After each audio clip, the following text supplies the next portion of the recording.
Leer las etiquetas nutricionales de los alimentos no suele ser una tarea demasiado sencilla. Tanta información muchas veces confunde, más cuando se usan términos que jamás escuchaste y que no tienen una relación directa con nuestra cotidianeidad. Y ese desconocimiento suele desembocar en consumos excesivos de azúcares, de sodio, de grasas o de químicos que son perjudiciales para nuestro organismo.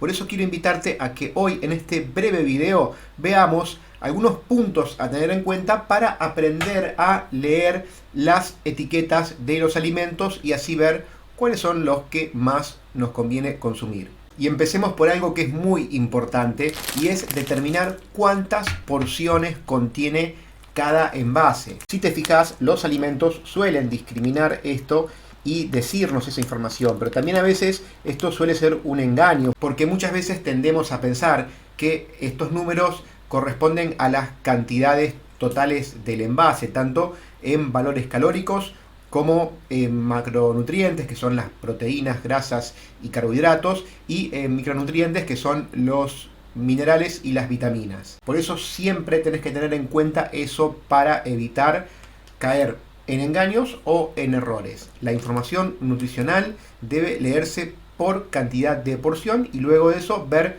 cuántas porciones vas a consumir. Recordá eso, te lo remarco. La información nutricional de los alimentos está hecha en base a una porción y no necesariamente a todo el envase, que muchas veces contiene varias porciones. Luego de tener bien en claro eso, recién es el momento de concentrarnos en las calorías. Si bien no es recomendable obsesionarse con la cantidad de calorías que tiene cada alimento, está bueno identificar cuánta energía aproximadamente estamos consumiendo y si es lo indicado, lo acorde para nuestra exigencia, dependiendo por supuesto de nuestra contextura física, de nuestra edad, de nuestro sexo y del tipo de actividad física que vamos a hacer, del entrenamiento que hagamos regularmente. Siempre es importante tener en cuenta esto, pero más aún cuando lo que buscas es perder grasa corporal, lo que vas a conseguir con algún método o con otro, pero siempre a través de un déficit calórico controlado. De eso ya hemos hablado también en algún que otro video de este canal, en donde resaltábamos la importancia de controlar este déficit calórico y no irnos a los extremos.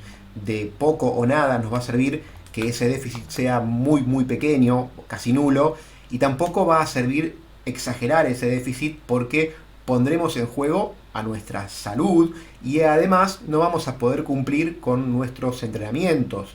Los que hacemos este tipo de deportes, que corremos, hacemos ciclismo o triatlón, sabemos que sin energía no hay posibilidad de entrenamientos, por eso hay que tener mucho cuidado con esto. Y una vez más remarco que la idea de estos videos es meramente informativa, aportar información, conocimiento, y que para nada sustituyen a la consulta a un profesional, en este caso a un médico especializado o a un nutricionista o nutriólogo, porque esa es la persona que te va a ayudar a ver cuál es tu necesidad calórica puntual y en base a eso poder delimitar un plan de nutrición acorde a tus objetivos. Por eso siempre consulta a un profesional. Y para cerrar este primer punto, el de las calorías, tened presente que es muy importante no solamente la cantidad de calorías que exprese la etiqueta, sino también el volumen del alimento, lo que termina determinando la densidad calórica de ese alimento.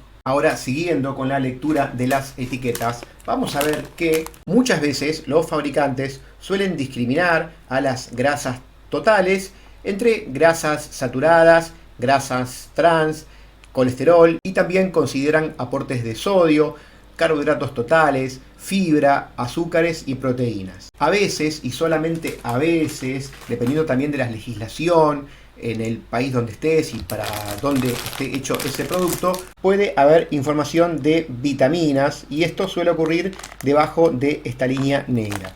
Pero como te digo, eso depende de la legislación de cada país. Un punto también a tener muy en cuenta es que las etiquetas suelen tener allí detrás, en esta parte, una columna final en donde muestran porcentajes. Esos son porcentajes del requerimiento promedio diario de cada nutriente. Y eso tómalo, pero tómalo muy entre pinzas, porque como ves son promedios recomendados, hechos en base a generalizaciones, y después cada persona tiene un requerimiento puntual. Estos cálculos suelen estar hechos en base a dietas de 2000 calorías diarias, pero por supuesto que van a ir ajustándose de acuerdo a cada individuo, a su metabolismo, a su sexo, a su edad, a su contextura física, a su exigencia calórica diaria.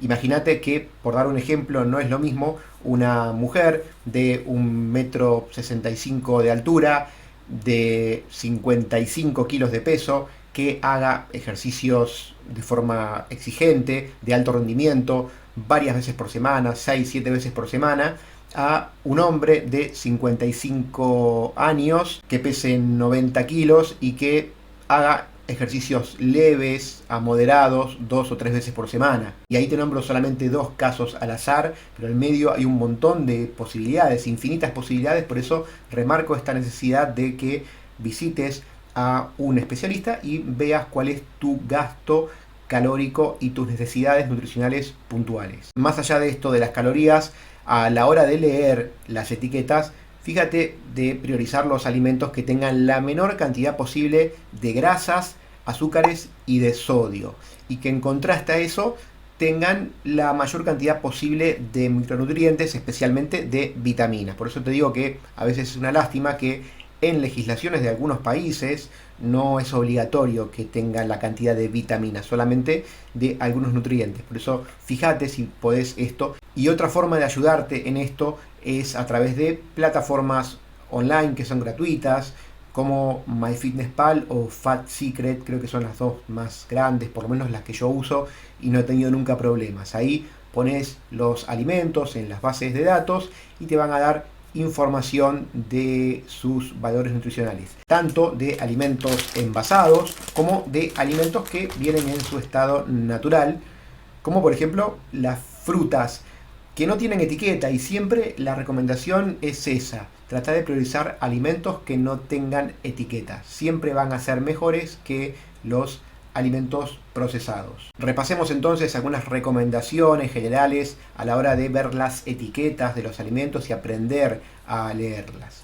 En primer lugar, trata de consumir productos que tengan la menor cantidad posible de azúcares y de grasas. Para tomar un parámetro general, trata en lo posible de evitar los alimentos envasados que tengan más de 5 gramos de azúcares por porción y la misma cantidad también de grasas. No más de 5 gramos de grasas por porción.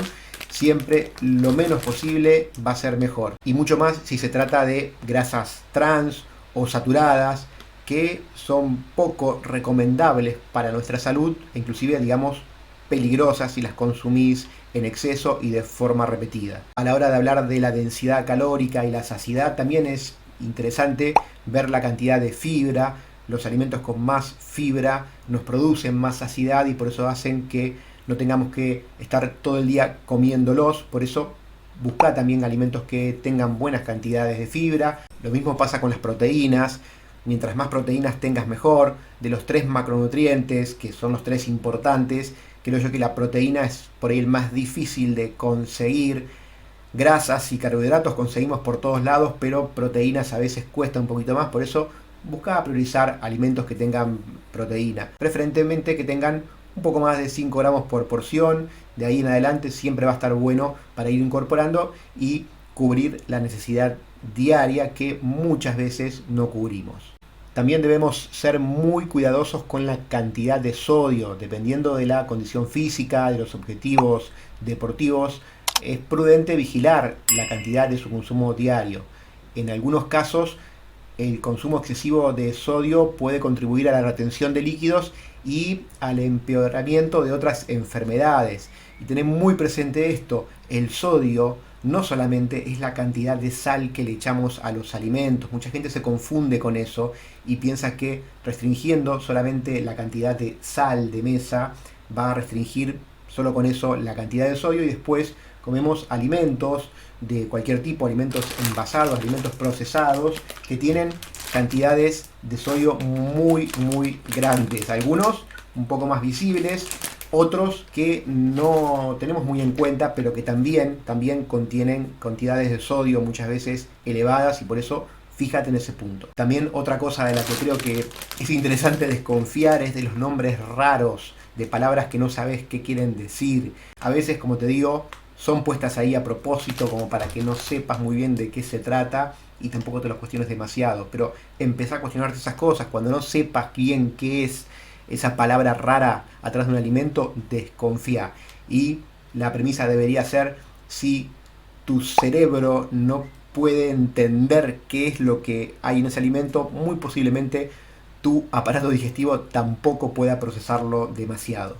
Un detalle más a tener en cuenta es que cuando vemos los valores nutricionales en alimentos como por ejemplo el arroz o las pastas secas, en alimentos que necesitan cocción y que cambian ahí su consistencia y su tamaño, estos valores están expresados en el producto como viene en el envase, el producto seco. Otro punto a tener en cuenta es que si vemos que un producto tiene más de 5 o 6 ingredientes, preferentemente empecemos a desconfiar un poco de ellos, busquemos siempre lo más simple, lo menos procesado. Como te digo, no hay nada mejor que los alimentos que no tienen etiqueta. Esto no quiere decir que nunca más vas a poder comerte un bizcochito, o vas a poder comerte un snack, o vas a poder comer una cucharada de Nutella o cualquier otro alimento.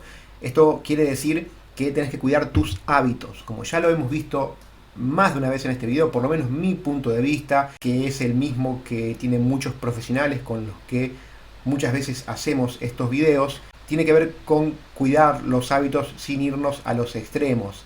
Nadie va a bajar de peso porque se coma una ensalada, así como tampoco nadie va a subir de peso porque se coma un chocolate o un poco de Nutella con una tostada. El tema es los hábitos, qué es lo que repitas habitualmente a lo largo de tu semana, en tu día a día. Eso es lo que hay que cuidar y eso es lo que tenemos que ser conscientes, por lo menos desde mi punto de vista, que como sabemos esto es muy amplio, puede haber diferentes miradas, son todas válidas siempre y cuando nos mantengamos en un diálogo con respeto.